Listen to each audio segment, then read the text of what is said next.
Jeremian valitusvirret. Koska se kaupunki niin yksinäinen on, joka täynnä kansaa oli. Hän on niin kuin leski, joka ylimmäinen oli pakanain seassa ja vallan päällä maakunnissa. Sen täytyy nyt veronalaisena olla. Yli yötä hän katkerasti itkee, niin että hänen kyyneleensä poskilta vuotavat.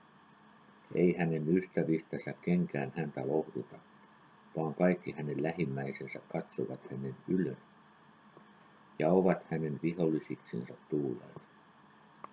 Juuda on vangittu raadollisuudessa ja raskaassa orjuudessa. Hän asuu pakanain seassa ja ei löydä lepoa. Kaikki hänen vihollisensa pahasti menevät hänen kanssansa. Sionin tiet murehtivat, ettei kenkään juhlille tule. Kaikki hänen porttinsa ovat autiona, hänen pappinsa huokaavat ja hänen neitseensä surkiasti katsovat, ja hän itse on murheissansa. Hänen vihollisensa voitti, hänen vihollisillensa käy hyvästi, sillä Herra on hänen surkeudella täyttänyt hänen pahain tekoinsa paljouden tähden. Hänen lapsensa ovat vankina, menneet pois vihollistensa edelle. Ja kaikki kaunistus on Sionin tyttärillä lähtenyt pois. Hänen päämiehensä ovat niin kuin ne peurat, jotka ei laidunta löydä, ja voimatoina käyvät vaatiain edessä. Jerusalem muistaa tällä ajalla, kuinka raadollinen ja hyljätty hän on, ja kuinka paljon hyvää hänellä vanhaan aikaan ollut on, että hänen kansansa vihollisten kädessä on, ja ei kenkään heitä auta. Hänen vihollisensa näkevät hänen ja nauravat hänen lepoansa. Jerusalem on raskaasti syntiä tehnyt. Sen tähden täytyy hänen olla niin kuin saastainen vaimo. Kaikki, jotka häntä kunnioittavat, katsovat hänen ylön, että he hänen häpiänsä näkevät, mutta hän huokkaa ja lankee maahan. Hänen saastaisuutensa tarttuu kiinni hänen liepeeseensä. Ei hän olisi luullut, että hän näin pitäisi viimein käymän. Hän on tosin ylen hirmuisesti kukistettu maahan, ja ei kenkään sittenkään ole, joka häntä lohduttaa. Herra, katso minun raadollisuuttani, sillä vihollinen suuresti kerskaa. Vihollinen on pannut kätensä kaikkeen hänen kallisten kaluinsa päälle, sillä hänen täytyy katsoa päältä, että pakanat hänen pyhyytensä kävivät, josta sinä kieltänyt olet, ettei heidän pitänyt sinun seurakuntaas tulemaan. Kaikki hänen kansansa huokaavat leipää kerjäten. He antoivat parhaat kappaleensa ruuasta, että he sielunsa virvoittaisivat. Herra, katso siis ja näe, kuinka minä olen halvaksi tullut. Eikö tämä teihin koske? Kaikki, jotka tässä käytte ohitse, katsokaa siis ja nähkää. Jos joku kipu on minun, niin kuin minun kipuni, joka minua niin syö, sillä Herra täytti minun surulla hirmuisen vihansa päivänä. Korkeudesta hän lähetti tulen minun luihini ja antoi sen voimallisen olla niissä. Minun jalkani eteen viritti hän verkon ja sysäsi minun takaperin. Hän on tehnyt minun autioksi, että minun ylitse päivää täytyy murehtia. Minun syntini ies on sidottu. Ne ovat päätyt hänen kädessänsä ja astuneet minun kaulani päälle. Hän on minun voimani heikoksi tehnyt.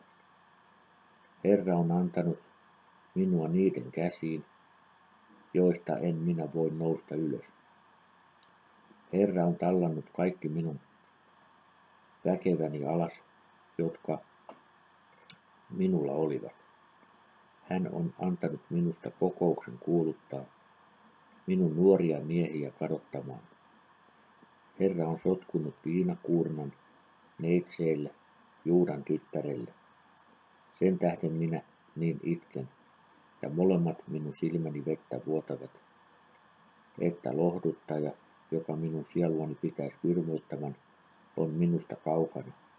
Minun lapseni ovat pois, sillä vihollinen on voittanut. Sion ojentaa kätensä, vaan ei kenkään ole, joka häntä lohduttaa.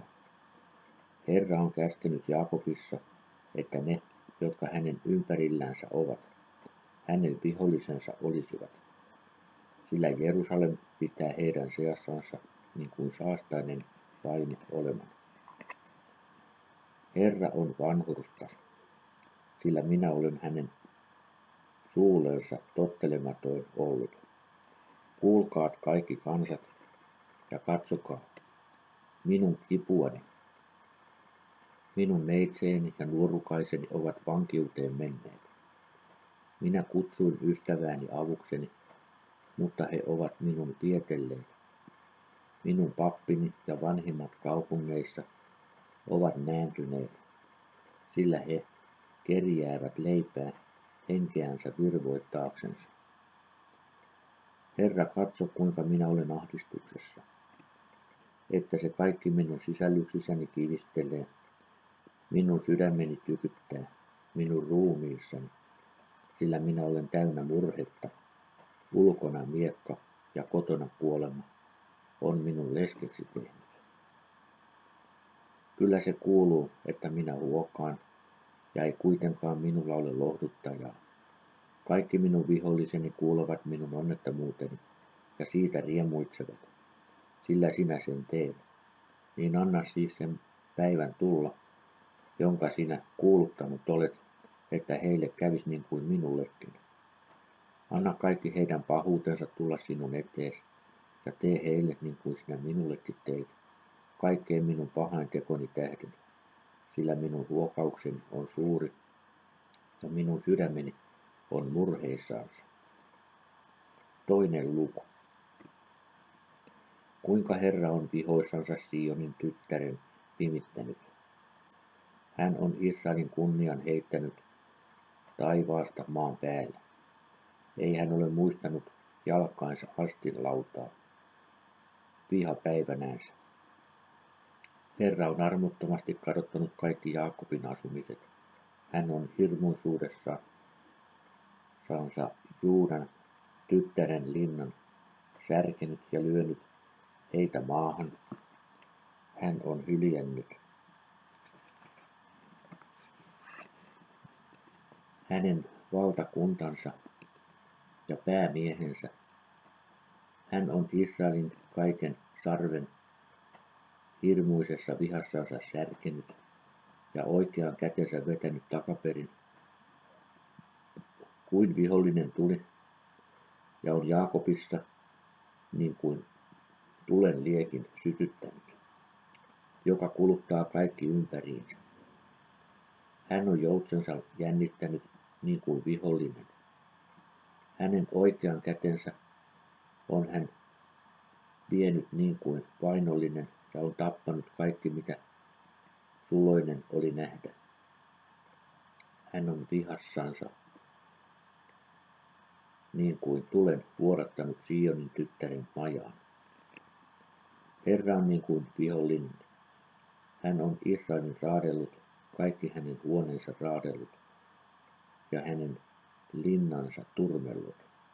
Hän on Juudan tyttärelle paljon valitusta ja murhetta tehnyt ja on hajoittanut hänen majansa niin kuin Kryytimaan ja hänen kokouksensa turmellut.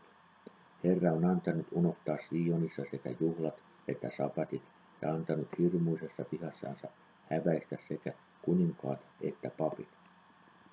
Herra on heittänyt alttarinsa pois ja pyhyytensä alttiiksi antanut ja hyljännyt huoneensa muurit vihollisen käsiin.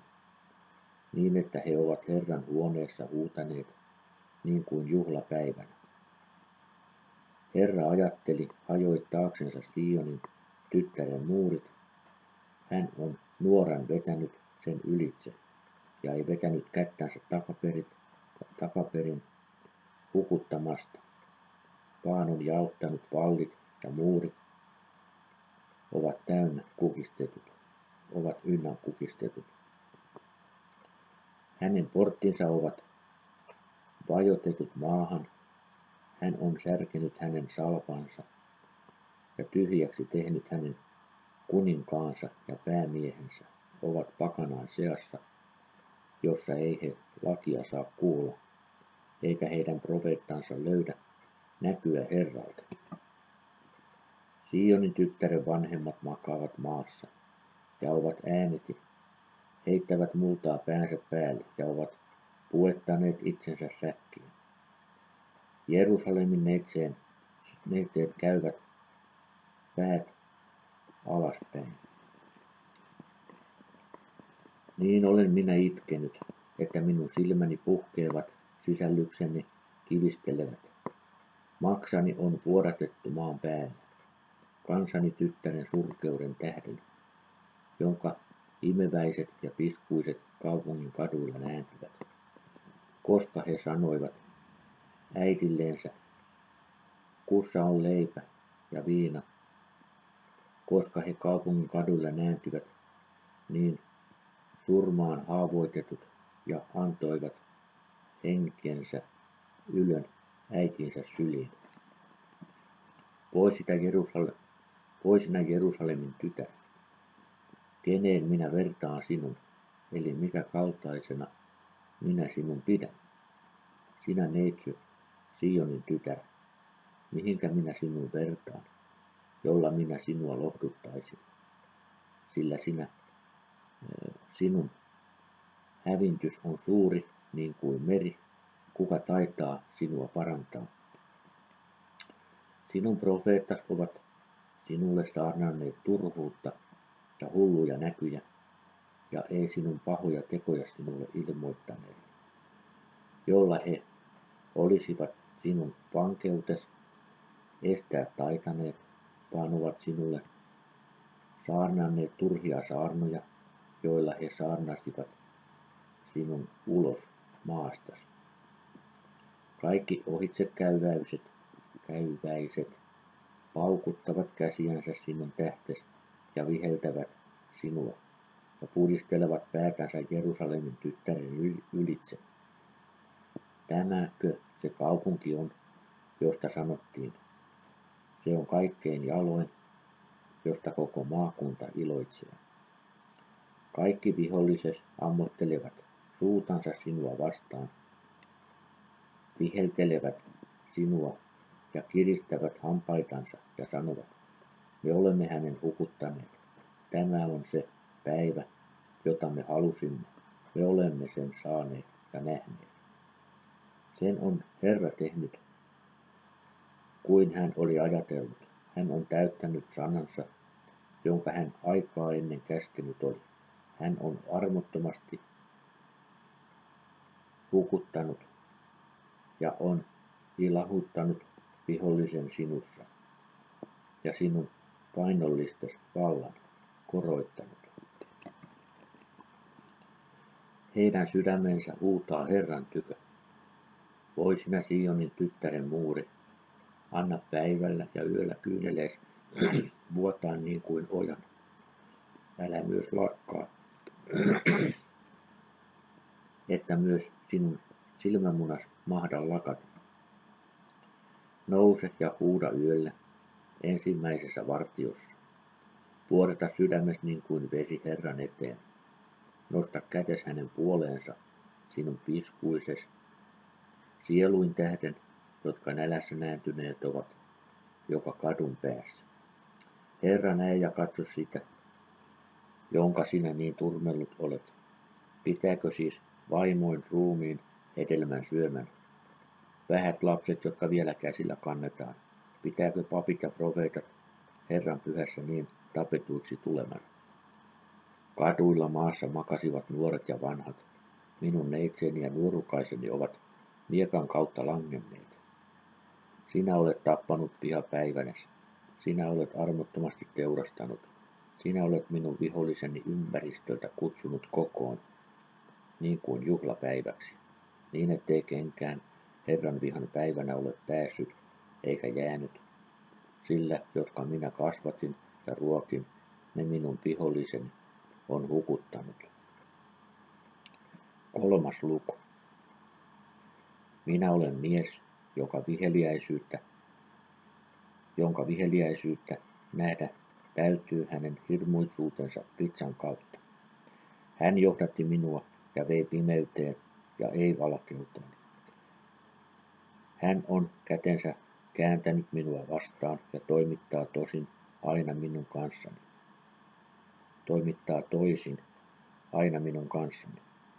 Hän on tehnyt lihani ja nahkani vanhaksi ja luuni musertanut.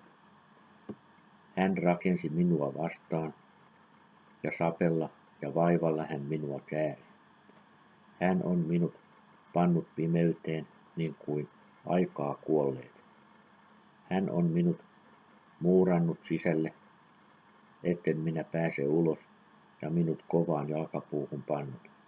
Ja vaikka minä huudan ja parun, niin hän kuitenkin korvansa tukitsee minun rukouksestani. Hän on muurannut tieni kiinni puojon kivillä ja polkuni sulkenut. Hän on väijynyt minua niin kuin karhu, niin kuin jalopeura salaisuudessa. Hän on minun antanut tieltä eksyä, ja minun repinyt säpäleiksi, ja minut autujouksi tehnyt. Hän on joutsensa jännittänyt ja asettanut minun nuolella tarkoitettavaksi. Hän ampui minun munaskuihini viimeisen nuolet. Minä olen kaiken minun kansani nauru ja heidän jokapäiväinen virtensä. Hän on haikeudella minut ravinnut ja koiruoholla juovuttanut. Hän on hampaani somerolla rikki musertanut. Hän kieritti minun tuhassa. Minun sieluni on ajettu pois rauhasta. Minun täytyy hyvän unohtaa. Minä sanoin, minun voimani ja minun toivoni Herran päälle on kadonnut. Muista siis, kuinka minä, niin raadollinen ja hyljätty, koiruoholla ja sapella juotettu olen. Minun sieluni kyllä muistaa ja sitä itsellensä tutkistelee. Minä panen sen sydämeeni, sen tähden minä vielä nyt toivon.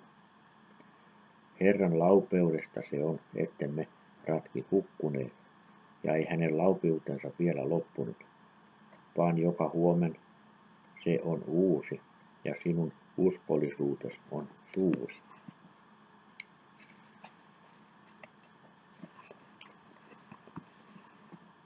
Herra on minun osani, sanoo minun sieluni, sen tähden tahdon minä häneen toivoa.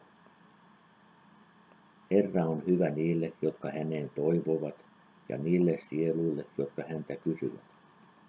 Hyvä on olla kärsiväisnä ja Herralta apua toivoa. Hyvä on ihmiselle iästä kantaa nuoruudessansa, että hän istuu yksinänsä ja on vaiti, kun jotakin hänen päällensä tulee, ja panee suunsa tomuun ja odottaa toivoa, ja antaa lyödä poskillensa ja paljon pilkkaa kärsii, sillä ei Herra syökse pois iankaikkisesti, vaan hän saattaa murheelliseksi ja taas armahtaa suuresta laupeudestansa. Sillä ei hän sydämestänsä ihmisiä kurita eikä murheeseen saata, niin kuin hän tahtoisi raadolliset maan päätä ratki jalkainsa alla polkea, ja antaisi jonkun miehen oikeuden ylimmäisen edessä tulla käännetyksi pois, ja ihmistä väärin tuomita asiassa, niin kuin ei Herra sitä näkisikään. Kuka tohtii siis sanoa sen kaltaiset tapahtuvat ilman Herran käskyä? Eikö paha ja hyvä tule korkeimman suusta? Miksi siis ihmiset nurisevat eläissänsä? Jokainen nuriskoon syntejänsä vastaan. Tutkistelkaamme ja etsikäämme meidän menoamme ja palatkaamme Herran tykö. Nostakaamme meidän sydämemme ja kätemme taivaaseen päin Jumalan tykö. Me olemme syntiä tehneet ja kovakorvaiset olleet. Sen tähden et sinä päästä nytkään, vaan sinä olet vihalla meitä peittänyt ja vainonnut ja armottomasti surmannut. Sinä verhotit itse pilvellä, ettei rukous päässyt sen lävitse. Sinä olet meitä tunkioksi ja saastaisuudeksi kansain seassa tehnyt. Kaikki meidän vihollisemme ovat suutansa ammottaneet meitä vastaan. Me painetaan alas ja rangaistaan pelvolla ja ahdistuksella. Minun silmäni vuotavat vesiojia minun kansani tytären surkeuden tähden. Minun silmäni vuotavat ja ei taida lakata, ei he asetu siihen asti, että Herra katsoo taivaasta alas ja näkee. Minun silmäni kuluttavat minulta elämäni, kaiken minun kaupunkini tyttärten tähden. Minun viholliseni ovat minua kovin ajaneet takaa niin kuin lintua ilman syytä. He ovat minun elämäni kuoppaan salvanneet ja heittäneet kiven minun päälleni. Ovat myös vedet minun pääni ylitse käyneet. Niin minä sanoin, nyt minä ratki hukassa olen. Minä huusin avukseni sinun nimeäsi, Herra, alhaalta kuopasta. Sinä kuulit minun ääneni. Ota korviis, kätke minun huokaukseni ja huudostani. Sinä lähenet kuin minä sinua huudan ja sanot, älä pelkää. Sinä, Herra, ratkaiset minun sieluni asian ja lunastat minun henkeni. Herra, katso kuinka minulle niin vääryyttä tehdään ja tuomitse minun oikeuteni. Sinä näet kaikki heidän kostonsa ja kaikki heidän ajatuksensa minusta. Herra, sinä kuulet heidän pilkkansa ja kaikki heidän ajatuksensa minua vastaan. Minun vainollisteni kuulet ja heidän neuvonsa minua vastaan yli päivää. Katso kuin he istuvat, eli nousevat, niin he minusta virsiä laulavat. Kosta heille, Herra, niin kuin he ansainneet ovat, heidän kättensä töiden tähden. Anna heidän sydämensä vavista ja sinun kiroustas tuta. Painoo heitä hirmuisuudella ja hukuta heitä Herran taivaan alta. 4. luku. Kuinka on kulta niin mustunut ja jalokulta niin muuttunut? Pyhät kivet ovat joka kadun päässä hajoitetut. Sionin Kempin pojat, puhtaan kullan verraksi luetut, kuinka ne ovat saviastien kaltaiseksi arvatut, jotka savenvalaja tekee. Lohikäärmeet taritsevat nisiä pojillensa ja imettävät heitä, mutta minun kansani tyttären täytyy armotoina olla, niin kuin öykkö korvessa. Imeväisten kieli tarttuu suun lakeen janon tähden, nuoret lapsukaiset anovat leipää, ja ei ole ketään, joka heille sitä jakaa. Jotka ennen söivät herkullisesti, ne ovat kadulla nääntyneet. Jotka ennen olivat silkillä vaatetetut, niiden täytyy nyt loassa maata. Minun kansani tyttären synti on suurempi kuin Sodoman synti, joka äkisti kukistettiin, ja ei yksikään käsi siihen ruvennut. Hänen nasiirinsa olivat puhtaammat kuin lumi ja valkeammat kuin rieska. Heidän ihonsa on punaisempi kuin koralli, heidän kauneutensa niin kuin saphir. Mutta nyt on heidän muotonsa niin mustaksi muuttunut, ettei heitä kadulla tuta taideta. Heidän nahkansa riippuu heidän luissansa ja kuivettuu niin kuin puu. Miekalla tapetuille oli parempi kuin niille, jotka nälkään kuolivat, jotka nääntymän ja hukkuman piti maan hedelmän puuttumisesta. Laupiaammat vaimot ovat omia lapsiansa keittäneet ruuaksensa minun kansani tyttären surkeudessa. Herra on vihansa täyttänyt. Hän on vuodattanut julman vihansa ja Sionissa tulen sytyttänyt, joka myös hänen perustuksensa polttanut on. Ei kuninkaat maan päällä sitä olisi uskoneet, eikä kaikki maan piirin asupaiset, että vihamiehen ja vihollisen piti tuleman Jerusalemin portista sisään. Mutta se on hänen profeettansa synteensä tähden ja hänen pappinsa pahaintekoinsa tähden, jotka siinä vanhurskasten veren vuodattavat. He kävivät sinne ja tänne kaduilla, niin kuin sokiat, ja olivat itsensä vereen saastuttaneet, ja ei taitaneet heidän vaatteisiinsa ruveta. Vaan he huusivat heitä, välttäkää, saastaiset, välttäkää. Älkää mihinkään ruvetko, sillä he välttivät ja pakenivat, niin että myös pakanain seassa sanottiin, ei he kauan siellä pysy. Sen tähden on Herran viha heitä hajoittanut ja ei enää katso heidän päälleensä, ettei he pappeja kunnioittaneet eikä vanhoja armahtaneet. Kuitenkin meidän silmämme kurkistelevat tyhjään avun jälkeen siihen asti, että he väsyvät, kuin me odotimme sitä kansaa, joka ei meitä auttaa voinut. He väijyvät meidän askeleitamme, niin ettemme rohkene meidän kaduillamme käydä. Meidän loppumme on lähestynyt, meidän päivämme ovat täytetyt, sillä meidän loppumme on tullut. Meidän vainojamme olivat nopeammat kuin kotka taivaan alla. Vuorilla he myös meitä vainosivat, ja korvessa he meitä vartioitsivat.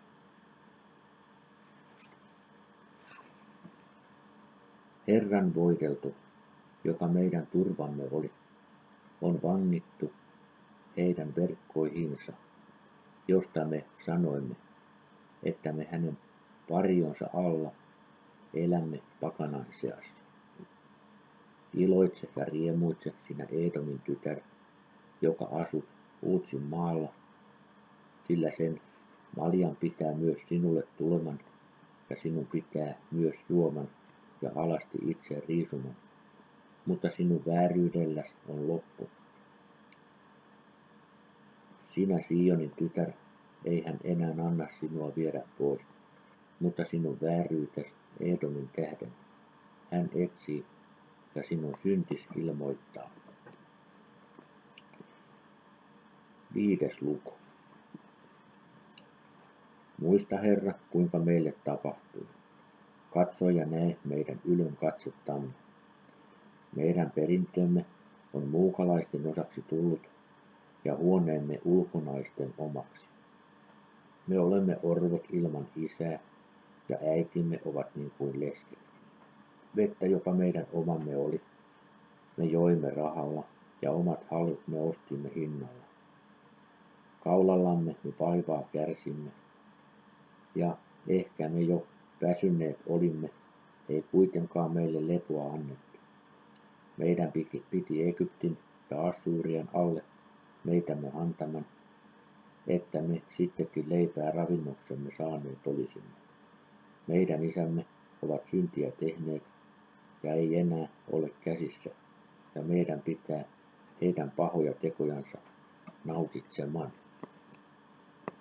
Orjat meitä vallitsevat, ja ei ole kenkään, joka meitä heidän käsistänsä pelastaa. Meidän pitää hakemaan leipämme hengen paolla, miekan edestä korvessa. Meidän ihomme on poltettu niin kuin Pätsissä hirmuisen nälän tähden. He ovat vaimot Sionissa raiskanneet ja neitseet Juudan kaupungeissa. Ruhtinat he ovat hirttäneet ja vanhimpia ei he kunnioittaneet. Nuorukaiset piti jauhaman ja piskuiset täytyi puita kantaisensa kompastua. Vanhat puuttuivat porteista ja nuorukaiset ei enää kanteletta soita. Meidän sydämemme ilo loppui. Meidän tanssimme on ikääntynyt murheeksi. Meidän päästämme on kruunu pudonnut.